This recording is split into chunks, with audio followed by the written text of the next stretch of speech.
Hello again, it's Carson, and today I figured I'd share what I was trying to build for the next run, and I figured a fun one is to go over how to make Firebolt strong. So let's see how strong we can actually make it with this build right here. We'll go over the build in a little bit, but first, what do you think, Aronson? Is it strong? Oh yeah. Little old Firebolt just did half your HP. Oh my goodness. Okay, so let's see what else we can do. Obviously, we could pop a speed potion. We can throw out a little meta magic, and we can twin it. And now we can be like, hey, you and you can get hit by it. Cool. Look, that crit for 64 damage. That's a little silly. Alright, what do we got next, huh? Now we got Shadowheart over here. And, oh look, we even have a fighter, huh? Check this out. How much can this do? Not bad. We just critted for 55, and you know what's really funny is this guy is a level 12 fighter. Alright, come on down. We got some blasting to do. Oh, nope. We can't have that. Can't have that. Oh, oh, ouch. Ouchies. Alright. And then, yeah, Minthar is just here for emotional support. Ooh. Oh, oh no. Okay. So naturally, if you have yourself, you know, a cleric or something. Oh, I guess I don't have the spell. Alright, we got hold person. Yeah, hold person. We'll just use some of that. Cast that on you. It should be good. Boop. This guy has 1 HP, but you know what? We're still gonna do him dirty because it is a spell attack. All you have to do is run up to somebody who's paralyzed and crit. Boom, 56 damage. And if you have this staff and you have some heat stacks, you can always just add some heat in there. Make it extra spicy. Boom! Make it 41 even without a crit. So, not going to be like a huge long talk, but what I want to do is kind of go over a cool little idea of enhancing your Firebolt. Why? Who cares? Let's make Firebolt strong, alright? As always, I appreciate you guys watching. I'm going to try and keep this one a little more focused and shorter, but also pretty fun as usual, right? I appreciate you watching. Thanks for the support. We'll talk about it later at the end of the video. Hopefully you can make it to the end, right? I think you can because we're going to turn up the heat. We're going to cook with some gas on this video, all right? So there's some tricks to actually making your Firebolt really strong, really any cantrip strong. And, you know, you might be asking, why not Eldritch Blast? Well, it's funny because I give you two answers. Scorching Ray already exists on a build like this, so we kind of have Fire Eldritch Blast, right? And also because, well, we just don't want to use Eldritch Blast. Maybe it's fun to just not use Eldritch Blast, do something different, right? So maybe a cheap reason, but also a more practical reason like Scorching Ray, okay? But first off, let's look at what we're going to talk about real quick. So I'll go over the cantrips in general, why Firebolt, like, you know, what it is and why to use it, like why make it strong. And then of course, how do we, what's this, some of the methods we can use, and I'll put some of those methods together in a build because of course everybody likes a build, right? So let's check out the build later, but first let me dive into it real quick for you, right? So cantrips themselves, if you don't already know, they're a spell and they're not a spell. It's funny because I actually don't have a, you know, a very clear-cut definition for you, right? The game, the way I've seen it in practice, playing all these honor mode runs, it is coded a little weird. Like, what I mean by that is you can see right here, this is an amulet that says, when you cast a cantrip that deals these damage, you get this benefit, right? And then there's also when you deal fire damage with a spell or cantrip, and then there's just any number of gear or perks, like the dragon sorcerer over here. Where is it? Draconic, elemental, affinity, damage. So when you deal a spell that deals damage associated with your draconic ancestry, add your charisma modifier to that damage. So I would get 5 more damage on a spell, right? Okay, but the thing is, it's a cantrip, and cantrips are a little different. What makes them different? They don't use spell slots. So the game recognizes them as a spell in the case of, say, the Draconic Sorcerer. That's why I'm able to enhance it with my charisma modifier, but it's not necessarily a spell because there's things that specifically relate to the fact that the game says cantrip, right? So what I'm trying to get at is they're a spell and they're not a spell. Try to be careful of what actually interacts with it for specific reasons, right? I'll kind of go over some of the important ones, right? But just keep that in mind because I don't have the full answer for you. It's a little technicality there, so we'll get off of it. But more simple terms, it doesn't use your very valuable resource of spell slots, right? So level 1, level 2, level 3, we can conserve those and just have a powerful cantrip that actually gets stronger across the game, and if you know how to build for it, can do better damage than, say, I don't know, maybe not a fireball because it hits a whole area, but, you know, certain other cantrips or spells, right? Alright, so, also, some don't do damage. This one obviously does. Obviously, Eldritch Blast is king of the cantrips, but you can make something like Firebolt really strong. So the certain cantrips will do a pretty reasonable 1d10, and then eventually it grows into this nice 3d10 damage. Others, not so much, right? Firebolt is on the higher end of doing damage. But other cantrips like Blade Ward, this is just a cantrip too. So things might activate based on this, but this just protects you from the damages for 2 turns. Doesn't do any damage itself, so it won't activate certain rings or pieces of gear, right? And then spell save or spell attack. Some cantrips, like Vicious Mockery, use your spell save DC, okay? And I've covered this a little bit in a lot of videos, but spell save DC can't crit, for instance, right? And it's the opponent kind of overcoming the saving throw based on, say, maybe a dexterity saving throw, right? With spell attack, this is a lot easier to understand and work with if you've already used some martial characters like a crossbow gunner. You're just using your attack bonus, okay? So your attack bonus for crossbows or weapons might come from dexterity. So this +3 dexterity would add to my accuracy and even my damage, right? But in this case, we're just talking about your attack roll, your accuracy. So that'll add 3 more accuracy to my crossbow. In the same way, we're going to use our +5 charisma to add to our spell attack. And I really wish this had a breakdown here. Let's see if this will. Yeah. Well, we're currently up to +19, so we know that +5 of that is actually coming from charisma, okay? So, what you do is you match up. Like I said, it's a lot easier to kind of examine because you always match up, hey, I have that +19 against your armor class 16, right? So I have a really high chance of hitting you, especially if I add advantage. That's how we get something like 99%. Okay? But we're not here to talk all day about spell attack. Just know the differences. Spell attack can also crit, which we'll talk about. So class perks and related gear can really amp up the ante to not only Firebolt, but maybe you were already doing something to enhance your fire damage in general, right? And so this is a really awesome cantrip to add it into your repertoire or utilize. Keep your spell slots going for the rest of the long rest period, right? So Firebolt itself, like I said, actually starts out as a 1d10, but we see here that it's a 3d10, right?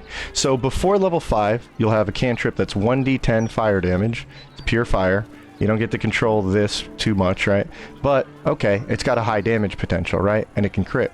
So the damage itself will scale up with your class, your character, not your class, okay? So it doesn't matter how much you multi-class, you'll still get, at level 5, 2d10 rather than 1d10. And once you reach level 10 with your character, no matter the multi-class, you'll have 3d10. Ah, that's how we got to 3d10 fire, okay? So it scales with your character level. You could have literally 1 level in each class, something as silly as 12 levels, 1 in each class, and you'd still have a powerful Firebolt, okay? So there is an achievement for that specific build. If you want to try and do that legit, this might help you. All right, spell attack. It's similar to range attack. We talked about that. You can enhance your accuracy with your spell modifier. Like I said, for our sorcerer here, it's going to be your charisma. And then it can crit. So that is the little difference right there with spell save DC spells and spell attacks. This can crit, just like Scorching Ray can crit, okay? And then it does have a 60-foot range, which is actually massive. You know, it's basically the standard long range. I think it's actually longer than hand crossbows, right? 50 feet versus 60 feet. So it's as long as like a longbow. So you're essentially a ranged character if you build around this thing, right? So that's really good, very helpful. And then why would we build Firebolt? So let's just get it out of the way. Eldritch Blast, I'm a big fan of it. I love Eldritch Blast. I have to tell myself not to use it. So of course, I think Eldritch Blast is king cantrip. It's effectively king spell in the game. But a very biased opinion, other than objective fact, right? Eldritch Blast is basically stronger than this, but you'd be surprised we can make this thing almost as strong. And why? Well, because we want to make a have fun making a strong firebolt. But here's some of the other reasons, right? You can reliably have a cantrip that doesn't use any of your spell slots that scales with you no matter how you multi-class, right? So maybe you're multi-classing it to something that does not get any spell slots or very minimum, or I made something as goofy as a champion fighter that can still rock your socks with a really powerful firebolt, just to make a fun little example of that, right? And there's many ways to enhance it that may have already been like enhancing your character anyway. Like I said, with Fire Sorcerer, you already are enhancing the damage to all your fire spells in the first place, so you're just getting that as a side benefit anyway. And it's reliable because it is a spell attack. It's very easy to make this very accurate, right? It's 60-foot range, so that's very reliable. You can keep your character in the back line or whatever, right? It's going to do considerable damage regardless, as long as you land it, because it does have that high damage potential. It scales, right? And it's conservative. What I mean by this is you don't have to use your spell slots. So if you've run out for the day but you want to keep going, you can keep going. If you don't want to use your spell slots in a certain fight, like me, I play conservative a lot of times because I try to blow my spell slots when I need them. It's almost to a detriment, but I go a lot longer in a long rest period because of that, right? And then when I really need it, I might be using something like Scorching Ray and cooking somebody, right? Or there might even be a combo there where I use this staff that gives me heat every time I attack with a fire, right? And so if I build up heat, then I can pop it with something powerful like Scorching Ray. Okay, so yeah, it just doesn't use spell slots, and you can go longer in a long rest period, or you may not even have spell slots, but you always have a reliable ranged attack, right? So what about Arcane Trickster or Eldritch Knight, or like I said, my goofy example that doesn't even get spell slots, right? You can still be a spellcaster by casting Firebolt all the time, okay? If you hasted this guy, he technically has the fighter extra attack with a bow, right? So I can attack twice with this thing and still murder people. So it's cool, or maybe it's hot, but it's just cool. It's cool the game allows us to do something as crazy as enhancing Firebolt on a champion fighter. I've done a 4 fighters run, and you better believe that this is literally something I did. I built for Firebolt on a pure level 12 champion fighter just to like look at it and be like, that's so freaking cool the game lets me do that. Like, even if the game just had no classes and I was just all fighters, I can still make a quote-unquote spellcaster, right? Because then I can whip out some scrolls and still cast with these pretty reliably too, okay? So let's actually see how we can make it strong. I'll go over some of the details here. There's plenty of them, but if you look on these notes right here, the 2 stars, that's going to be the ones we're going to be using on Gale, so you might want to like pay attention to those specifically, but there's plenty of stuff to make this strong, right? Right here, we are Dragon Sorcerer, so at level 6 Sorcerer, if you go the Draconic Bloodline, you choose Fire, any of the Fire Dragon options. That means once you get to level 6, you'll pick up Elemental Affinity damage, and now just passively all of your fire spells, right? With the exclusion of something like Flame Blade, we'll get into that in the build. But all of your fire spells typically, including your cantrip, are going to get your modifier from Charisma added into the damage. So every one of these will now have 5 more damage. That means your Fireball will have 5 more damage per target hit, right? So if it hits 5 targets, they each get 5 more damage. Firewall, for everybody walking into this thing, no matter how weak it is, they get 5 more damage, right? And then of course, Firebolt, 5 more damage every time you hit with this, right? So that really ups the ante with that. And then you'll see that we keep stacking the same kind of idea. But say you went Evo Wizard, you're not without your own same kind of similar thing, right? At level 10 Evo Wizard, every evocation spell and cantrip, since this is not necessarily a fire cantrip, but rather an evocation cantrip, any evocation cantrip like Shocking Grasp and of course Firebolt will get your intelligence modifier added onto the damage, just like with the Draconic, right? So if you had 20 intelligence rather than charisma, every Evo spell would have that +5. Okay, but we've already talked about it. Let's speed up things a little bit. Potent Robes does almost the same thing we talked about, but it does it only for your cantrips, okay? So your cantrips will deal that additional damage based on only your charisma modifier. I like these robes. I wish it was for any spellcasting modifier, but whatever. For charisma spellcasters, this is really good, especially if you're going to use Eldritch Blast or say Firebolt, right? So we're doing the same thing Sorcerer Draconic does. So now with the the class sorcerer and the potent robes, we've just added +10. Oh, but wait, it gets better. We have this nice little amulet here that adds any cantrip specifically that deals acid, cold, and fire, and lightning, and thunder. So that's now +15. Same thing there, your spellcasting modifier. So +5 times 3, we're up to 15 damage plus the dice rolls. So we're making it very reliable and consistent. Then we get the wackiness of 3d10, okay? Then we have the Marco staff. This is going to take not your spell modifier, but your current proficiency. But really, when you get the Marco staff, you'll be 10 anyway. And at level 10, you're doing 3d10 on your cantrip, and you're getting the +4 from the Marco staff. What you'll do is you'll set whatever element you want for the short rest period. Obviously, you'll pick Flame of Wrath. Now, you'll have a free level whatever spell, plus a free Fireball, plus a free Wall of Fire. These are on short rest, right? This is long rest. But with this staff, you're really amping up your Firebolt damage, plus all the other benefits it comes with, okay? So now, if we keep track of it, we've already done Firebolt now has, with the staff and all these other bonuses, we probably have about +19 just on Firebolt without anything else like the dice damage, right? Now, if we use meta magic like you saw me earlier, we can twin this and we can target not 1 but 2. Unfortunately, unlike Eldritch Blast, it won't be the same target. See how I can't click this guy again? Already targeted. But I can in fights when there's 2 people and I don't want to blow a Firebolt, right? I can actually still hit 2 people, okay? So keep that in mind. Obviously, I showed you if you hold person, right? Let's turn the meta magic off.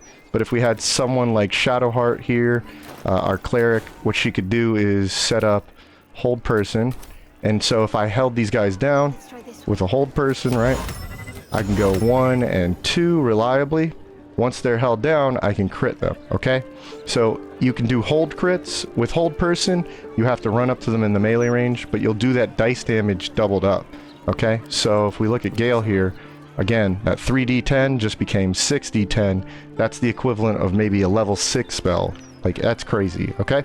So, Arsonist Oil can eliminate resistances. So the importance here would be many enemies. For how good fire is, it's also in Tactician and in Honor mode, right? It's very resisted. See how it says magical and physical? Who cares about that? Obviously, you're using magical fire resistance. Typically, when you run into fire resistance, it's full resistance. But what's really cool is I did a video on Arsonist Oil. Just as we've learned with that video, I've learned with that video, all this really does is just eliminate the vulnerability. So what you would want to do is coat your weapon. You'll click this at the beginning of a fight or on your weapon fighter, right? And you can use your offhand bonus attack, right, with a crossbow and actually shoot that first and then use your main action to firebolt, okay? So you would actually eliminate the resistance. There's even a sneaky way to make things weak to fire. Go check out the Arsonist video because that's what I was able to do. I can make things weak to fire, and now if I crit with firebolt and do that, I'll do massive, massive damage, okay? So haste and speed gives you 2 actions like I alluded to earlier. If this, if this fighter who has no spell slots and just relies on Firebolt, if he speed potioned, he would be hasted, right? So he would have 2 actions. So in Honor mode, your weapon attack only gets the double attack once per turn. So effectively, by having 2 actions, you can pretend like you have a fighter extra attack, right? So you could be able to shoot 1 with your first action and 2 with your next action. So obviously that's double damage and you're not using any spell slots. Okay, so maybe using a level 3 to haste yourself to have 2 actions would feel like playing a archer who has 2 shots, right? It's just me being stupid, but it is 2 firebolts. It is enhancing your damage. Okay, so let's actually get into build time and we'll end the video. But I wanted to show you, this is probably a build I'm going to be running, which is really cool. The next run, I'm trying to build out my characters. I already knew about this build when we talked about Flameblade. I absolutely love it. I want to try this out in a real run. So the gimmick here is that I can Flameblade, right? And I have dual wielder, so I get to keep my staff out. If I Flameblade, it goes into my main hand, or if I want to, I can make it my offhand. Stupid staff though, kind of like swaps out. So there's a trick to make it whatever hand you want, right? So what's cool about this thing is there's a little trick with Mini. if I soul brand myself, I will enhance the damage on Flameblade. And now when I go to attack with it, I'll keep that enhanced damage, but I use my bonus attack or bonus action to hit with a weapon attack, right? And I can use something like Firebolt to attack with my main action. And no matter what I do, because I have the pyro quickness hat, I actually get another bonus action. As if I was a fighter with martial extra attack, I can attack again with my weapon attack. And obviously when I attack, I can build up heat, I can add fire damage to that offhand attack. So it's really cool. So let me reload it. I'll break it down for you. This is our pyro spellblade. Leveling this thing is going to be really interesting. That's why another factor why I want to put it in the next run. But yeah, I'm going to go probably, if I wanted to level it legit, I would go druid first, because you need the sorcerer charisma spell modifier like second. So it's really annoying, but it has to do with spellblade. I did a video on the or flameblade. Did a video on flameblade, explains why we do it that way, but ultimately I probably will just play a dragon sorcerer up to level 8, and then I'll go back and respec. I don't like doing that, but hey, that might be the progression you want to go with. You do you. But ultimately we come out to 4 druid and 8 sorcerer, so we can get 3 feats, right? And I'll go with 16 dexterity because it gives me armor class since I'm not wearing any armor or shield, right? And I'll also get a nice initiative there, and I'll also be able to hit with my crossbows, which is kind of important. I'll have some constitution, so I have my HP. I'll do this a little differently, but you probably want 14 constitution. The nice thing about wizard or sorcerer is you would get, if you start with sorcerer, you would have your proficiency in constitution, but since we don't get that with this combo, you know, it's really just HP and a little extra concentration there. But yeah, 17 charisma is the killer app. With actor, you would go from 17 to 18, and with 2 more from another feat, you can go to 20 charisma. Notice how we don't have the charisma hat, and so on and so forth, right? We'll still do just fine. Okay, so pyro quickness hat. Oh, the feats real quick. We do actor because it gives us 1 charisma, and we do it early because it gives us expertise in talking with deception and performance checks, and these can keep you out of fights in honor mode, right? Dual wielder is going to allow me to dual wield a staff and that flame blade, and then I can choose if I want it in my offhand or my main hand, right? Because that's going to be an integral part of the build and the style of play. And then I have 2 charisma because obviously late in the game, once I'm level 12, just enhancing my accuracy, damage. Remember, I'm getting a lot out of these add damage to your cantrip, so we want to enhance that, okay? So, Pyro Quickness Hat, it's going to give me a second bonus action, so I feel like a martial, but also feel like a spellblade because I attack with my Firebolt with my main action, and then I have 2 bonus actions to attack with my Flame Blade. I use Potent Robes because it's going to add, well, we've already gone over it. Things like Amulet and the Potent Robes and the Staff, they all add damage to that cantrip and some of my spells too, right? The Helldust Gloves actually gives me more fire damage when I go to attack with my weapon, 1d6, right? But it also gives me accuracy with my spells, so really good mix of getting benefits from the gloves, right? Really pretty much the best in slot for this idea here. So accuracy plus I get a new cantrip. What I mean by that, so we've been building Firebolt. This is cool. This is like a mix between Scorching Ray and Firebolt. You now get this short rest cantrip using these gloves, 3d6 times 3, and they count as a fire cantrip. So all this stuff actually enhances those 3 shots, okay? It's pretty cool. We have the armor class boots, just for armor class. We have elemental spellblade amulet, so we know what that does. It adds damage from the spell modifier. The elemental infusion ring, I'm testing. My theory here is if I'm going to use a firebolt, my next weapon attack will get some extra fire damage, so my bonus action attack will be a little bit stronger with fire damage, right? Risky ring for accuracy. I think I can stomach it, right? If not, I can pick some other rings or swap it out. The Marco staff obviously gives the 4 extra damage from proficiency, but it does start causing me to get heat stacks, which I can click on the side over here and add more damage to my fire spells. So when I'm ready to blow my load, I can really pop off. But I also get some free spells every short rest, plus this arcane battery, right? And the Hellfire crossbow and the Fire Stoker. So the Fire Stoker, my idea here is if you're in the bonus action, you shoot, like, especially early on before you get Flameblade, if you're burning people with your spells, you can pop off a bonus action, get a free attack in. It won't be very strong, but if they're burned, they get this extra piercing damage, so why not? You know, it gives me something to do with my bonus action. I always have a card to play, is something I say all the time. And the Hellfire Crossbow, obviously, what it does is every short rest, you get a free level 3 Scorching Ray shot, so that's a really nice bonus in Act 2, right? So, how I'll build this character, we'll see, but let me try and play it for you. Like I said, Minnie's just here for scathing emotional support, right? Something cool with Flameblade is if you give yourself this Soul Brand, this additional 3D fire damage doesn't run out on the first hit. It's a very weird interaction. Check out the Flameblade video because we kind of covered it there, but like I said, I can also use something like speed potions, and if I resist anything, I can do arsonist oil, so let's check this out, alright? Okay, so what I would do is, first up, let's get a really high level Flameblade out.